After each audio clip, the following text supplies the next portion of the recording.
الحمد لله نحمده ونستعينه ونستغفره ونؤمن به ونتوكل عليه ونعوذ بالله من شرور أنفسنا ومن سيئات أعمالنا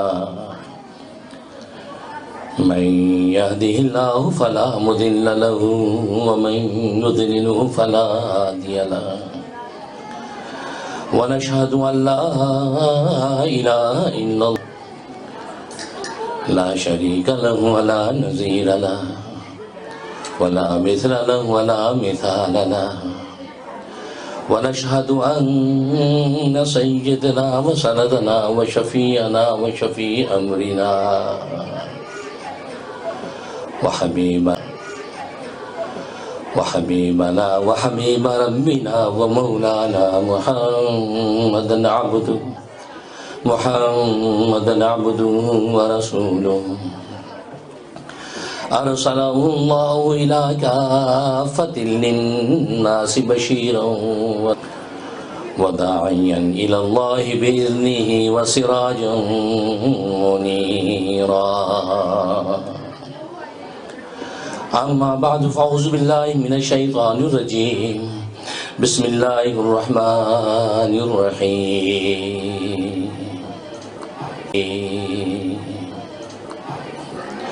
الرحمن علم القرآن خلق الإنسان علمه البيان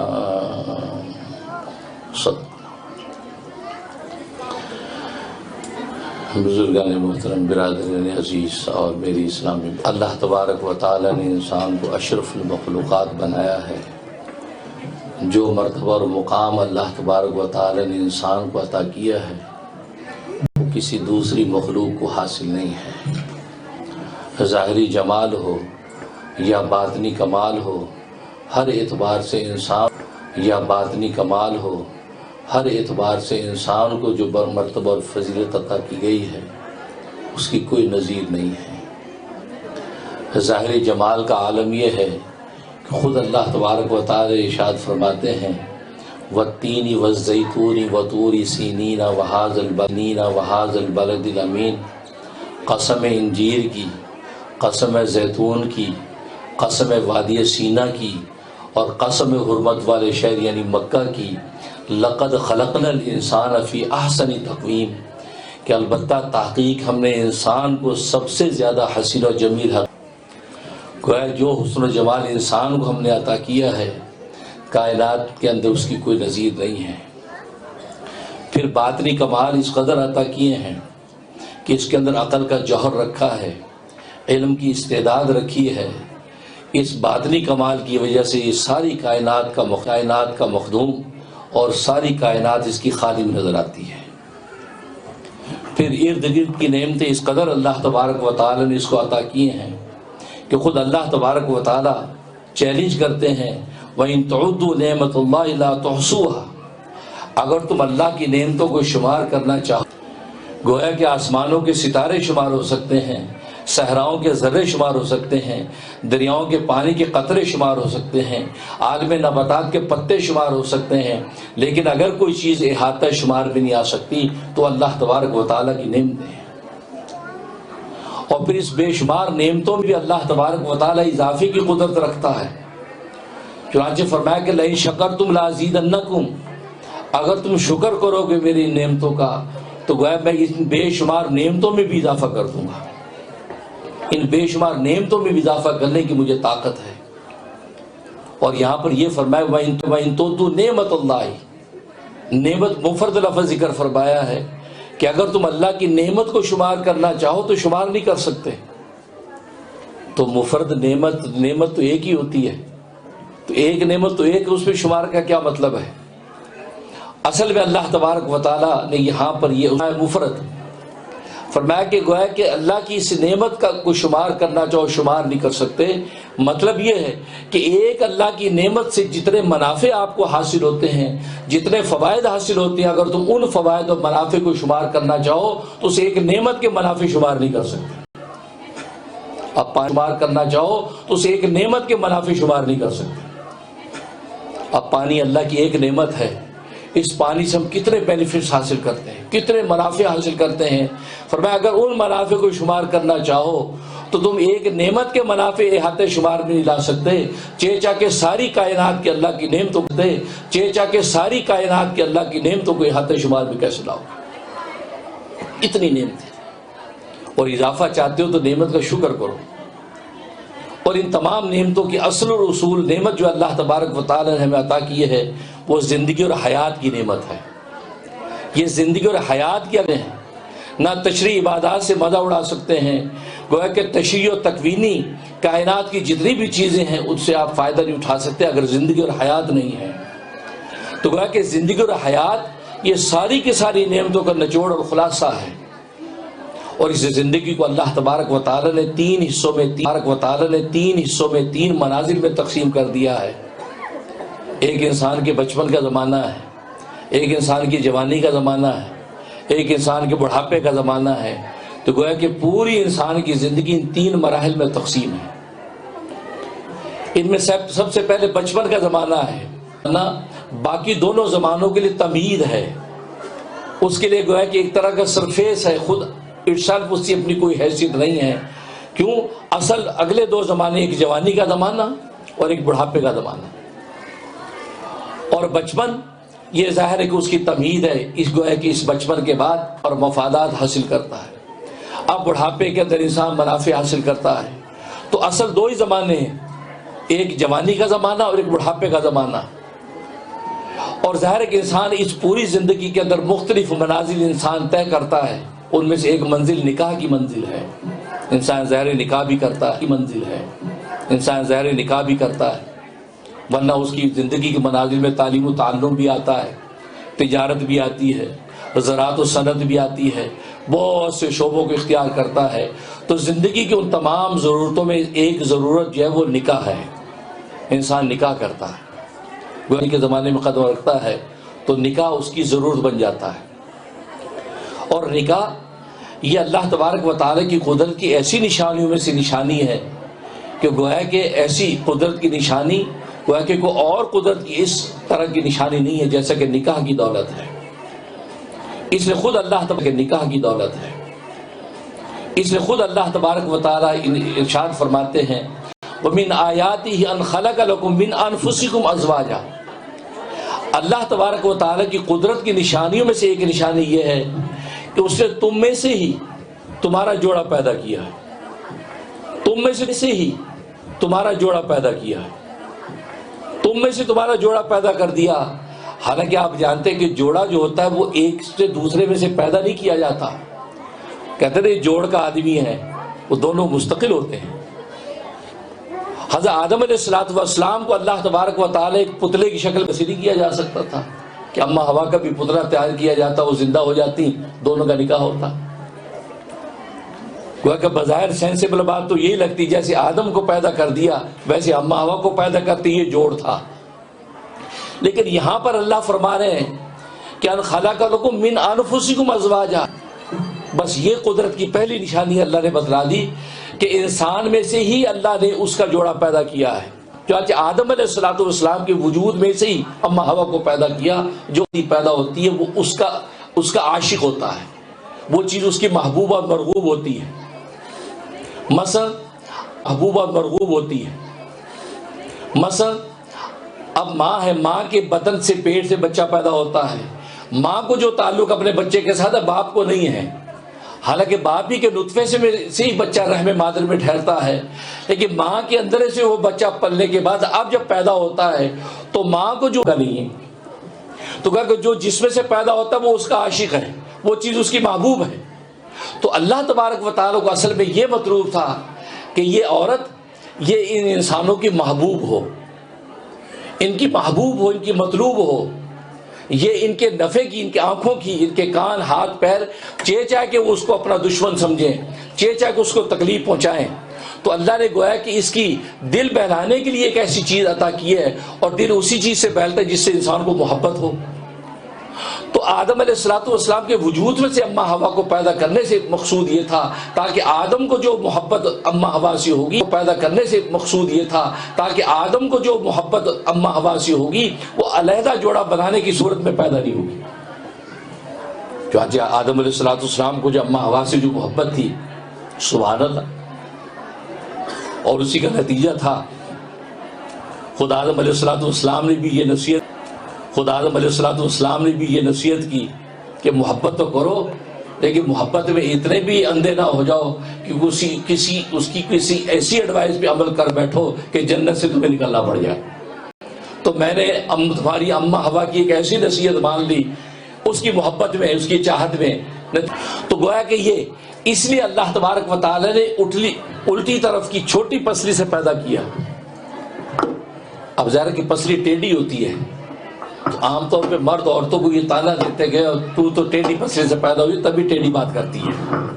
اب عورتیں بھی ڈپریس ہوتے کہ یار دیکھو شریعت نے یہ کیا بات کر دی کہ ہمیں جو ہے کہہ دیا کہ ہم ٹیڑھی پسلی سے پیدا ہوں گی. تو وہ یہ سمجھتے ہیں ہماری برائی کی ہے نبی نے برائی نہیں کی. یہ پوائنٹ آج میں کلیئر کرنا چاہتا ہوں، نبی نے عورت کی برائی نہیں کی، اس میں عورت کی تعریف کی ہے. برائی نہیں کی، اس کی تعریف کی. تعریف یہ کی کہ آپ جانتے ہیں کہ جو پسلی ہے، پسلی کے اندر ٹیڑھا پن رہے تو وہ پسلی اس کا مطلب بالکل صحت مند ہے. اگر پسلی کو سیدھا کریں گے اس کا مطلب ہے کہ وہ صحت کے خلاف، یعنی آپ کے لیے نقصان دہ.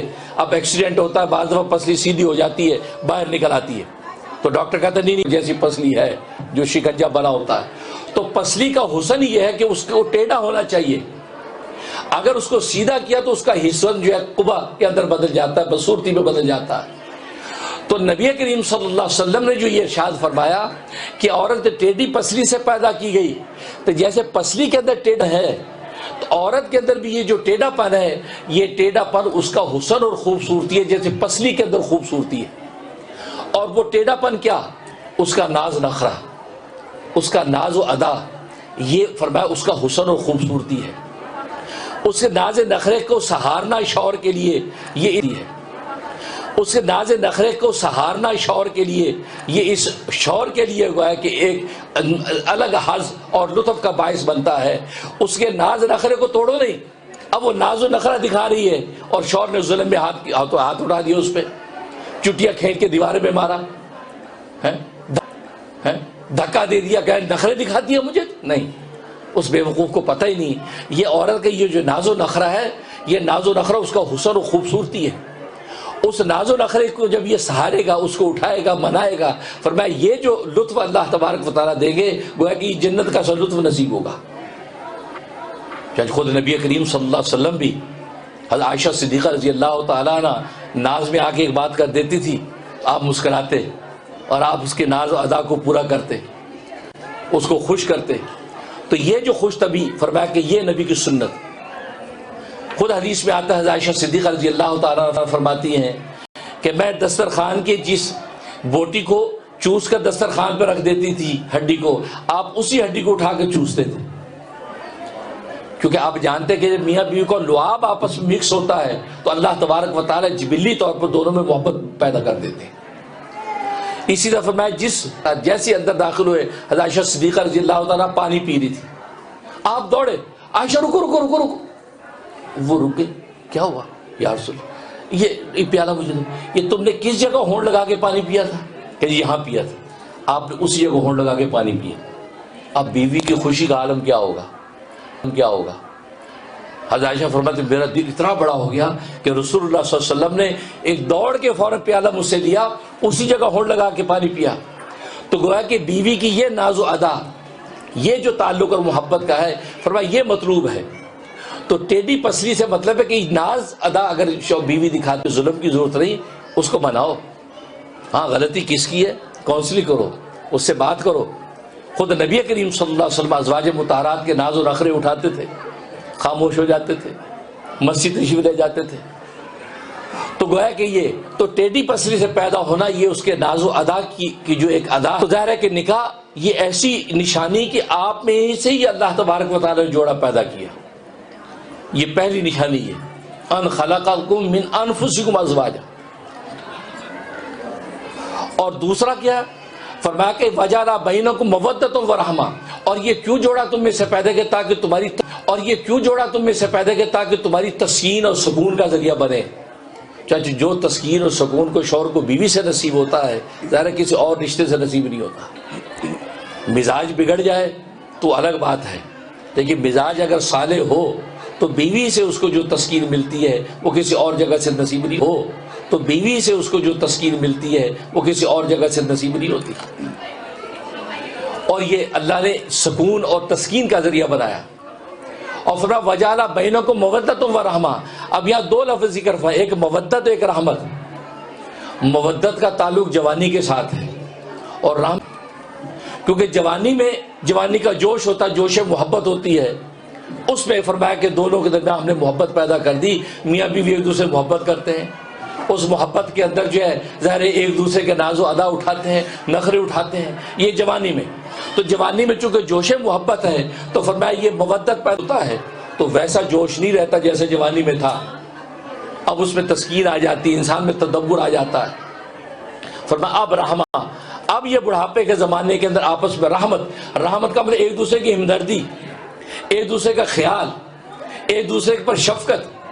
اب وہ زمانہ ہے کہ دونوں ایک دوسرے کے لاٹھی پر شفقت، اب وہ زمانہ ہے کہ دونوں ایک دوسرے کے لاٹھی بنے ہوئے ہیں، ایک دوسرے کے لیے شفقت اور رحمت کا ذریعہ بنے ہوئے ہیں۔ اب وہ جوش محبت نہیں رہا جو جوانی میں تھا، جو اٹکیلیاں جوانی میں کرتے تھے وہ نہیں رہی، اب یہ بڑھاپے کے زمانے میں، تو بڑھاپے میں اب رحمت کا رشتہ آپس میں ہو جاتا ہے۔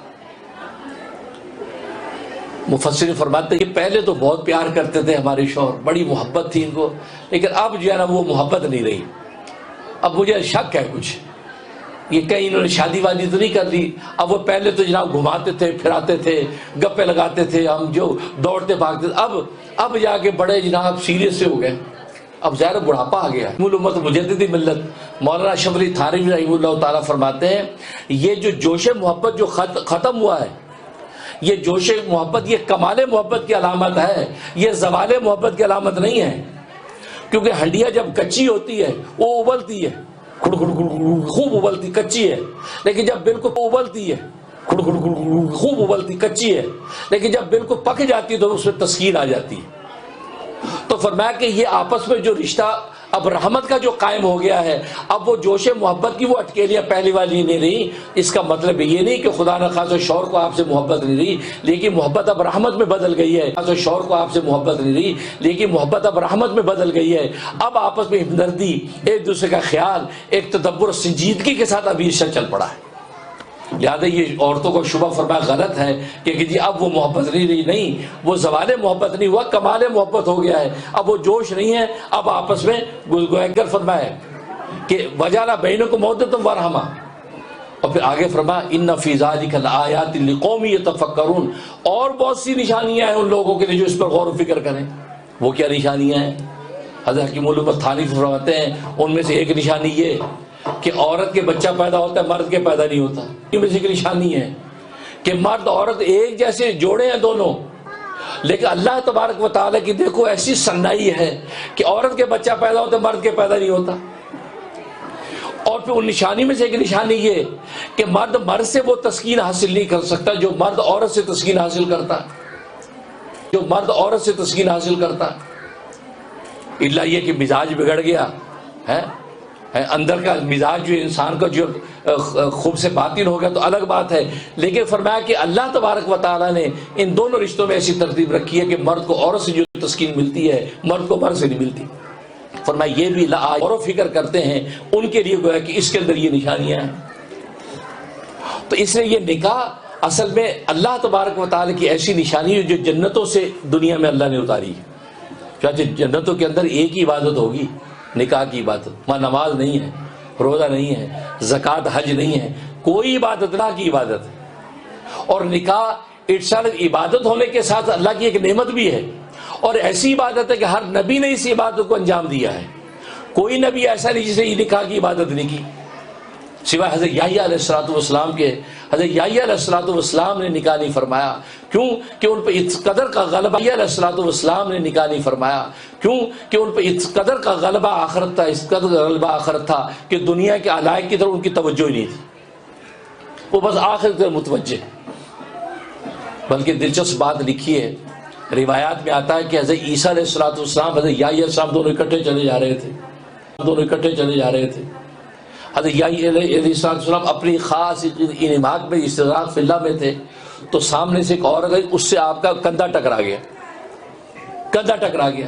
تو حضرت عیسیٰ علیہ السلام چونکہ ان کے کزن تھے، عیسیٰ علیہ السلام کہ یحییٰ یہ کیا کیا تم نے، عورت سے نامحرم عورت سے تم نے اپنا کندھا لیا؟ کہا کہ بھائی جان مجھے تو پتہ ہی نہیں، میں تو استغراق فی اللہ میں تھا۔ نہیں یہ بھی عورت کے تم نے کندھا ٹکرایا، دیکھ کے چلو، یوں ذرا تنبیہ کی، بڑے افسوس کی بات ہے تم نے عورت کے کندھا مار دیا۔ تو حضرت یحییٰ علیہ السلام کو جوش آ گیا، فرمایا کہ بھائی جان آپ کو کیا خبر کہ میری کیا کیفیت ہے، میرا قلب اللہ تبارک و تعالیٰ کی عرش کے ساتھ لٹکا رہتا ہے، اور میری نگاہ اللہ تبارک و تعالیٰ کی عرش کی طرف رہتی، قلب متوجہ رہتا ہے، یہاں تک کہ میرے اور اللہ کے اس دیکھنے کے درمیان جبرائیل فرشتہ بھی نہیں آ سکتا۔ جبرائیل فرشتہ بھی ہے کہ جبرائیل فرشتے کی گنجائش نہیں ہے، اور آپ یہ کہتے کہ میں عورت سے ٹکرا گیا۔ عیسیٰ علیہ السلام کہ یحییٰ سوری، واقعی تمہیں اللہ تبارک و تعالیٰ جو غلبہ آخر نصیب فرمائے یہ تیرے نصیب ہے، اس وجہ سے انہوں نے نکاح نہیں فرمایا۔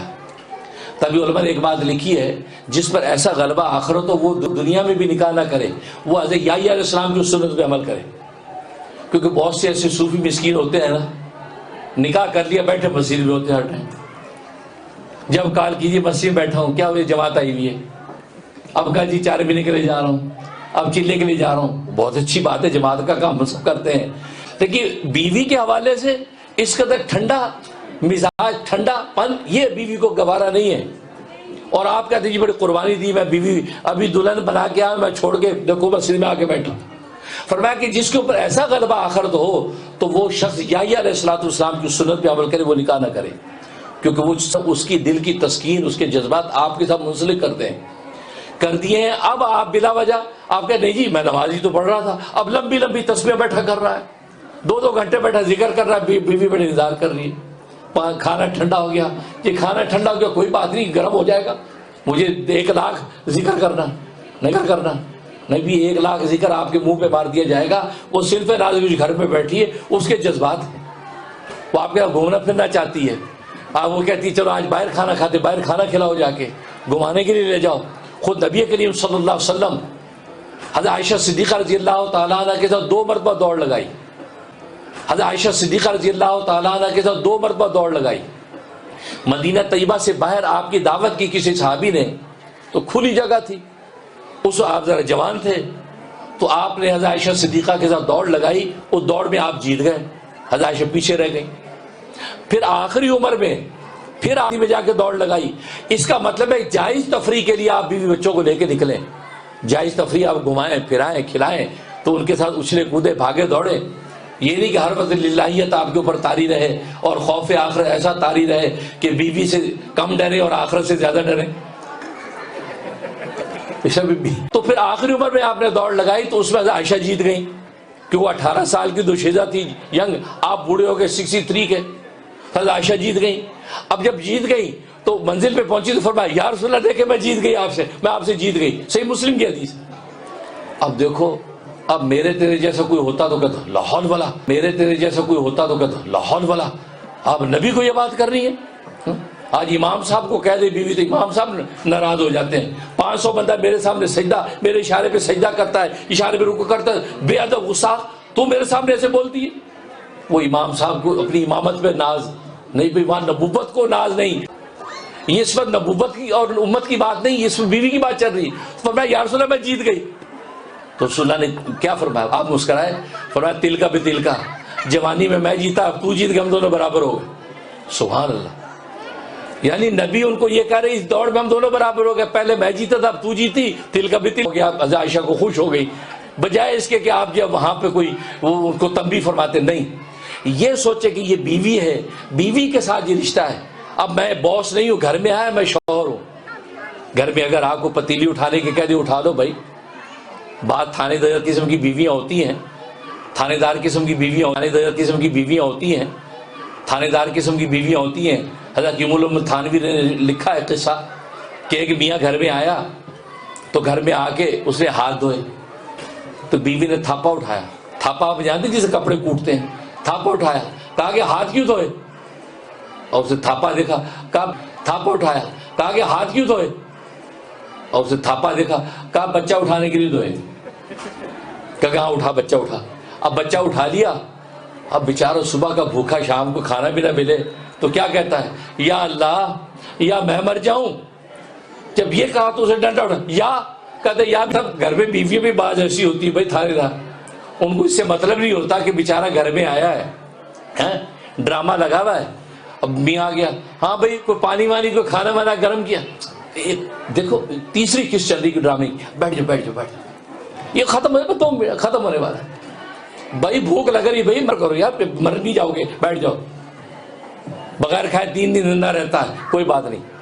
اب وہ بیٹھی ڈرامے دیکھ رہی. نہیں, بیوی کو فوراً, اس لیے حدیث میں آتا بہترین ہے وہ بیوی کہ جو گھر سے نکلے تو شوہر کا دل اس کے ہاتھ میں ہو, اور وہ وہاں اپنے کام میں اس کے ہاتھ میں ہو, اور وہ وہاں اپنے کام میں اپنے کاروبار میں لگا, لیکن دل بیوی کے ہاتھ میں اس کو خیال بیوی کا رہے. یعنی اتنی اچھی ناز و اداب محبت کے ساتھ اس کو رخصت کرے کہ اس کے دماغ میں وہ بیوی رہے سارا دن. تو ظاہر ہے یہ مقصود کیا ہے, تاکہ عفت اور پاک دامنی میں رہے, وہاں بھٹکے نہیں. فرمایا تو ہمارے ایک دوست کہتے ہیں کہ بھائی ہم تو خود ہی دل بیوی کے حوالے کر کے چلے جاتے ہیں, کیونکہ پتہ ہے ظاہر ہے کہ وہاں جا کے بیوی یاد آئے گی. تو یہی مطلوب ہے.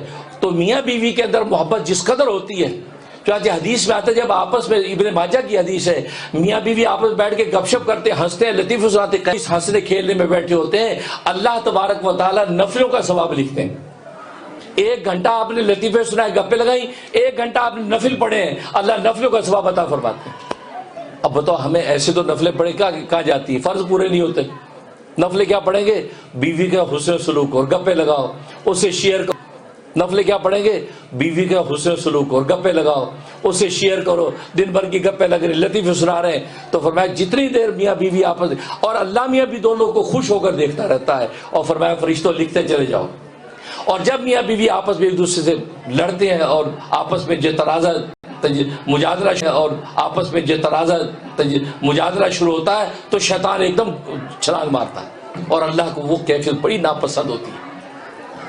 اس لیے یہ تعلق, یہ جنت کا تعلق ہے. تو میں نے بتایا جنت کے اندر نکاح کی نعمت, عبادت اور نعمت رہے گی اور کوئی نہیں. اور علیہ السلام نکاح نہیں فرمایا, السلام نے ابھی تک تو نکاح نہیں فرمایا, لیکن قرب قیامت میں آپ نازل ہوں گے. اور یہی اہل سنت والجماعت کا حق مذہب ہے کہ تشریف لائیں گے اور نکاح فرمائیں گے. اور فرمایا نکاح فرمائیں گے, ان کے 2 بیٹے ہوں گے, ایک بیٹے کا نام محمد ہوگا اور دوسرے بیٹے کا نام موسیٰ ہوگا. احادیث سے صحیحہ کے اندر بتلا دیا, احادیث سے صحیحہ کے اندر بتلا دیا. تو وہ نکاح کریں گے جنہوں نے ابھی نکاح نہیں کیا. اس کے علاوہ ہر نبی نے نکاح فرمایا ہے. لہذا نکاح اتنی عظیم عبادت ہے کہ کوئی نبی بھی ایسا نہیں جس نے یہ عبادت نہیں کی. لہذا جس کو یہ نصیب ہو جائے نکاح کی عبادت, اس کو معمولی نہ سمجھے, وہ اللہ کا شکر کرے, یا اللہ تو نے مجھے عفت و محبت کے ساتھ جب اس رشتے کو لے کے چلے گا, جیسے میں بتایا یہ جنت کی نعمت ہے, تو دنیا میں اللہ تبارک و تعالیٰ جنت کی کیا سا مزہ عطا فرما دیں گے. اللہ سے دعا ہے کہ اللہ تبارک و تعالیٰ تمام جن کے نکاح ہو چکے ہیں, بیویوں والے ہیں, اللہ تبارک و تعالیٰ ان کو اپنی بیویوں کے ساتھ محبت حسن سلوک کی توفیق عطا فرمائے. مولانا شاہ حکیم محمد اختر صاحب رحم اللہ تعالیٰ فرمایا کہ نئی شادی ہوتی ہے تو بڑے چونچلے کرتے ہیں, لقمہ بنا کے اس کو کھلاتے ہیں, وہ اس کو کھلاتی ہے, بڑے ایک دوسرے کا انتظار کرتے ہیں. دیکھیے جی آپ جب تک نہیں آئیں گے میں کھانا نہیں کھاؤں گی, یہ بھی بیٹھا ہے جی برگر لے کے, آپ جب تک نہیں آؤ گی تو میں بھی برگر دوں گا. تو بڑے چونچلے کہتے بس 2-4 مہینے چونچلے چلتے ہیں, اس کے بعد نہ اس کی خبر نہ اس کی خبر. نہیں بھائی, یہ زندگی بھر کا تعلق ہے. لہذا بڑھاپے میں بھی فرمایا کہ اپنی بیوی کو کبھی کبھی اپنے ہاتھ سے لقمہ کھلا دیا کرو, اس کے ہاتھ سے کھا لیا کرو. بھائی کبھی بیٹھ جا کر نہیں, بیگم آج تمہارے بغیر ہم نہیں کھائیں گے, آپ آئیں گی تو ہم کھائیں گے. وہ بھی کہے ٹھیک ہے ہم آتے ہیں. وہ گھسٹتی گھسٹتی بیچاری پہنچ جائے گی بڑھیا. لیکن یہ ذرا یہ کرو گے تھوڑا سا تو یہ الفت و محبت, کیونکہ اللہ نے کہا کہ یہ بڑھاپے تک محبت رہنی ہے. یہ نہیں کہ بڈھے ہو گئے اب چھوڑو, یہ بیگم کا میں کا نہیں, یہ محبت قائم رہنی ہے. اس طریقے سے جب اس رشتے کو لے کے چلیں گے تو آپ پھر دیکھیں گے اللہ تبارک و تعالیٰ دنیا کے اندر اس کا مزہ عطا فرما دیں گے.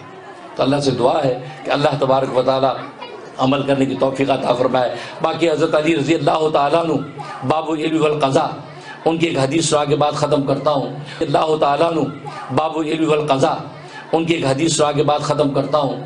ان سے کسی نے پوچھا کہ من نکاح، اے علی نکاح کیا ہے؟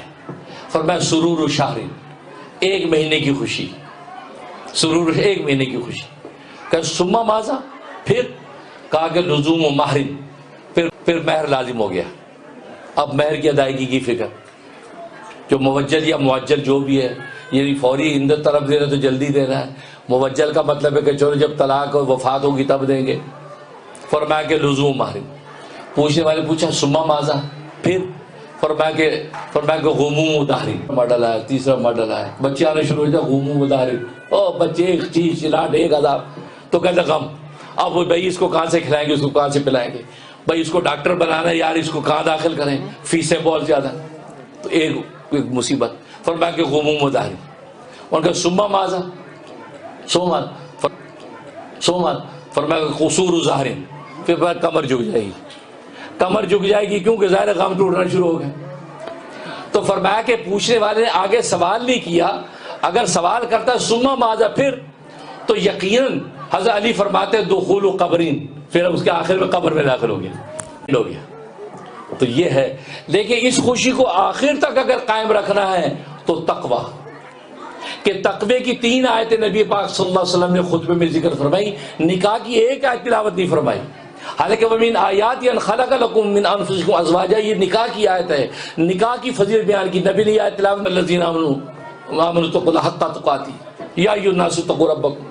تو تینوں آیتیں تقوی کی ذکر فرمائی۔ کیا مطلب ہے کہ یہ جو خوشی آپ کو بظاہر ابھی عارضی نظر آ رہی ہے، اگر اس کو لانگ ٹرم مرنے تک اس خوشی کو خوشی رکھنا چاہتے ہو تو میاں بیوی دونوں تقوی والی زندگی اختیار کریں، دونوں خدا سے ڈرنا سیکھ لیں گے تو دنیا کے اندر جنت کا تبارک و تعالی عمل کرنے کی توفیق عطا فرمائے۔ وآخر دعوانا الحمدللہ رب العالمین۔